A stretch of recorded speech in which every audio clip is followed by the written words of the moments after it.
ये कैसी luxury car है, इसके सिलेंसर से तेल और दूध निकलता है। और ट्रैफिक लाइट पर इंतजार करते हुए राहगीरों ने उसे याद दिलाया, आपका तेल निकाल रहा है। फिर आदमी प्रतिक्रिया करता है और रिव्यू मिरर में देखता है और उसके होंठ डर से कांपने लगते हैं। बात कुछ ऐसी है कि अभी आधे घंटे पहले उसने एक लड़की को पार्किंग में सब तरह से बांध दिया था, लेकिन किसे पता था कि लड़की आधे रास्ते में ही उठ जाएगी। और वो टेल लाइट्स को लात मारती है और हाथ हिलाती है और यह पीछे महिला चालक देख लेती है और जल्दी से पुलिस को बुला लेती है। पुलिस ने लाइसेंस प्लेट की जांच की और पाया कि यह एक डेक कार है और अधिक जानकारी के लिए महिला चालक बस उसका पीछा करती रही, लेकिन उसकी सीधी आंखों को तुरंत उस आदमी ने देखा और शख्स ने हाईवे से कार को घुमा लिया। इस समय लड़की ने फिर से छेद से बाहर देखा, लेकिन सड़क पर कोई भी नहीं दिखा और लक्ष्य को और अधिक दृश्यमान बनाने के लिए उसने सफेद पेंट की एक बाल्टी से पेंट फेंकना शुरू किया, लेकिन गश्ती विमानों ने इसे अभी तक नहीं देखा। और ट्रैफिक लाइट का इंतजार करते हुए सूट में एक बूढ़े आदमी ने उसे याद दिलाया और यह सुनकर पुरुष घबरा जाता है और बत्ती हरी होते ही वो स्टीयरिंग व्हील को घुमा देता है और एक तेज मोड़ लेता है और पास के पुल के नीचे जाता है। फिर उसने दवा निकाली और वो लड़की को दूसरी बार बेहोश करने वाला था और इस समय दयालु चाचा फिर से प्रकट हुए और ये देखकर उस आदमी ने जल्दी से दवा छुपा ली और उसने पेचकश पकड़कर लड़की को चुप रहने की धमकी दी और चाचा को बताते हुए कहा कि यह पेंट के छलकने की एक छोटी सी समस्या थी। हालांकि आदमी ने शांति से व्यवहार किया, लेकिन चाचा को फिर भी कुछ अजीब लगा और उसने जाने के लिए कार में बैठने का नाटक किया और चुपके से पुलिस बुला ली। लेकिन फोन अभी लगा नहीं था और आदमी फावड़ा लेकर आता है और उसे डगमगाते हुए मारता है। फिर आदमी उस चाचा का मोबाइल फोन उठाता है और जमीन पर फेंक देता है और टुकड़े टुकड़े कर देता है। फिर चाचा ने कार से बाहर निकलने के लिए संघर्ष किया और बचना चाहा, लेकिन पीछे से एक आदमी उसे धक्का देता है और वो फावड़े से हेडशॉट मारता है।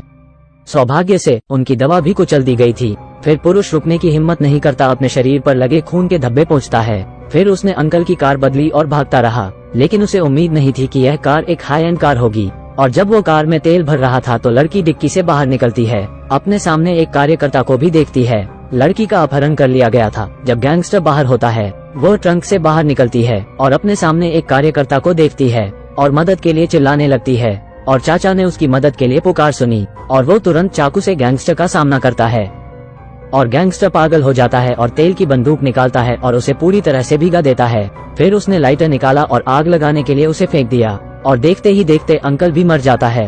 फिर गैंगस्टर ने जल्दी से डिग्गी खोली और लड़की को वापस खींच लिया और उसे नॉकआउट कर दिया। सौभाग्य से दूसरी तरफ पुलिस को बदमाशों द्वारा छोड़ी गई लाल कार मिलती है और टूटी हुई कांच की बोतल भी मिलती है जिससे फिंगरप्रिंट निकाले जा सकते हैं। वो इतना मूर्ख निकला, इसलिए पुलिस तुरंत उनके घर पहुंचती है। लेकिन यह अफसोस की बात है कि वो घर पर नहीं है, लेकिन उसकी पत्नी अहम सुराग देती है और कहा कि उनके पास अभी भी पहाड़ों में एक पुराना घर है। और तभी वो आदमी पुराने घर पहुंचा और बच्ची को ट्रंक से बाहर निकाला और उसने पाया कि लड़की के पास एक सेल फोन था। साथ ही 1 घंटे से अधिक समय तक उसने पुलिस से फोन पर बात की। कोई आश्चर्य नहीं कि इससे रास्ते में इतनी परेशानी हुई, लेकिन आदमी इसे जाने नहीं दे रहा। पुलिसकर्मी हेजी के आत्मसमर्पण के लिए राजी करने के बावजूद उसने फोन रख दिया। फिर रात में पुलिस वृद्धा के घर पहुंची, लेकिन ये बिल्कुल खाली था और जब बहन को पता चला तो उसने खुद को दोषी ठहराया और अपना नाम दिया और सोचा कि इसलिए उसने अस्थायी रूप से स्थान बदल दिया और यह संभावना है कि उसे पहले से ही सब पता हो। लड़की की मौत को तेज कर दिया और लड़की से किया वादा पूरा करने के लिए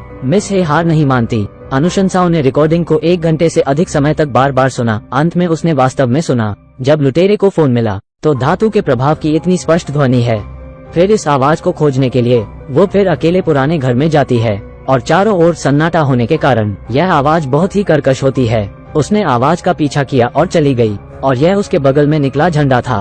उसने सावधानी से आसपास तलाश की और एक टूटा हुआ फोन वास्तव में जमीन पर पाया गया। फिर उसने फिर से साइड को छुआ और एक तहखाने के प्रवेश द्वार का पता लगाया। उसने मदद के लिए फोन करने के लिए जल्दी से अपना मोबाइल फोन निकाला, लेकिन जब वो उत्तेजित हुई तो उसका फोन गिर गया और उसने तहखाने में जाने की हिम्मत की, लेकिन तहखाने में कोई संकेत नहीं मिलता और बच्ची की चीख दूर तक नहीं सुनाई दी। अब मिस हे किसी और चीज की परवाह नहीं कर सकती और वो अंदर चलती रही। ये शख्स हर महीने एक लड़की को घर ले जाता है और उसके बाल धोता है और बाल काटने में उसकी मदद करता है और लड़की मौत से डर जाती है और वो आदमी के घूमने का लाभ उठाती है और वो मुक्त हो जाती है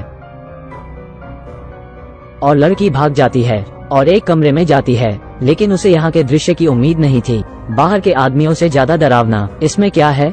फिर पुलिस अधिकारी बहन को बचाने के लिए आती है और वो गलती से इस कमरे में जाती है और उसने टॉर्च के साथ सावधानी से एक तस्वीर ली और वो अवाक रह गई। अचानक वो आदमी फिर अंदर आता है और यह पता चला कि अंदर एक अजीब सा गुलाबी बिस्तर था और अस्त व्यस्त बालों वाला एक पुतला भी है। लेकिन इससे भी अजीब बात है कि आदमी के दिल में एक नर्म स्थान भी है। बिल्कुल नहीं, ऊपर के पीले बालों के लिए एक नर्म स्थान है और उस पर कॉर्टिकल टिश्यू वाले बाल हैं। उसने जिस लड़की को पकड़ा था उसमें से सभी। काली बहन कैबिनेट के पीछे छिप जाती है और उसे सांस लेने में भी डर लगता है। सौभाग्य से आदमी उसे नहीं देखता और वो मुड़ा और चला गया और वो बाहर भागा और वो लड़की को ठीक करता है और उसके माथे पर बिंदीदार रेखा खींचता है और स्कैलपेल से काटना शुरू करता है। अचानक मिसी बाहर निकलती है और आदमी को कई बार जमीन पर पटकती है, लेकिन आखिर वो सिर्फ एक पुलिस ऑपरेटर है और बैकअप का महत्व नहीं जानती। और खोलने वाली लड़की, अचानक वो आदमी उसके पीछे से खड़ा हो जाता है और उसे गले से पकड़ता है और उसे मारने के लिए तैयार होता है। सौभाग्य से लड़की ने इस समय पर कदम उठाया और आदमी को कैंची से मारा और दोनों मौका पाकर फरार हो गए और अंत में इस शैतान की मान से बाहर निकले। परंतु वह आदमी उनका पीछा करता हुआ फिर आता है और वो अपनी पीठ से कैंची निकालता है और लड़की की ओर देखता है और निर्णायक पल में मिसी ने अचानक पीछे से लात मारी और आदमी तहखाने में गिर जाता है और इस कहानी की समाप्ति होती है। और फिर पुलिस आ जाती है और शख्स को तहखाने में बांध दिया जाता है और उसे अपना शेष जीवन उन्हीं के साथ बिताने दिया जाता है।